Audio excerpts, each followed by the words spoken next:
Вашій увазі цікавий і доволі простий метод обробки краю вишитого виробу, внаслідок якого у мене вийшов красивий рельєфний край. Вітаю вас, шановні поціновувачі рукоділля! Буду щиро вдячна за підписку. Також залишайте свої коментарі, щоб я зробила цей канал ще цікавішим для вас. Сам ролик є завершенням вишитого виробу. Якщо є потреба, можете подивитись виконання цієї вишивки за посиланням, яке я залишила в описі до цього ролика. Визначаю край мого виробу, залишивши від основної вишивки потрібну ширину тканини і висмикую 2 нитки.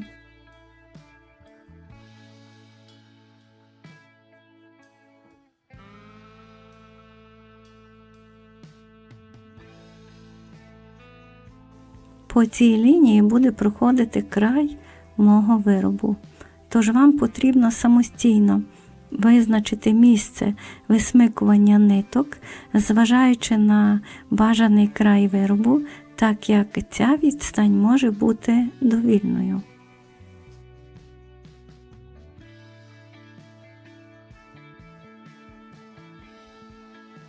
На висмикнутій доріжці об'єдную по 3 нитки тканини, орієнтуючись на вишивку, і виконую 2 оберти.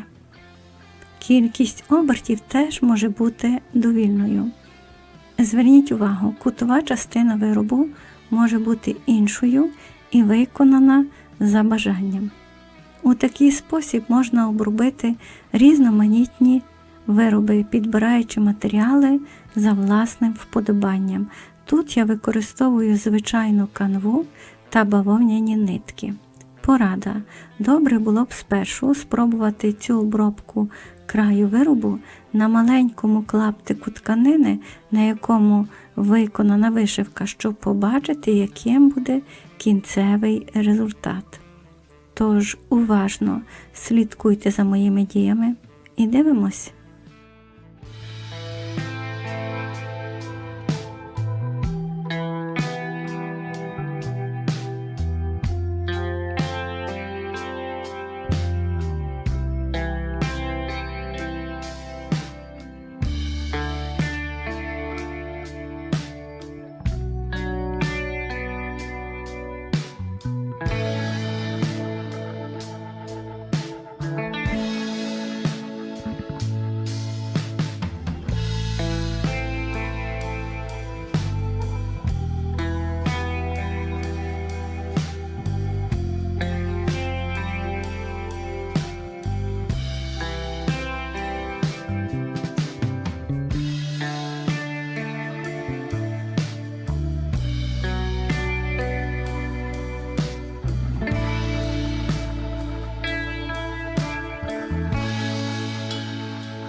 Дякую, що переглянули виконання обробки краю мого виробу. Надіюся, вам сподобалось і стане корисним, тож долучайтесь. Разом ми примножимо вічне мистецтво краси. З вами була Оксана Благута. Зробіть цю красу.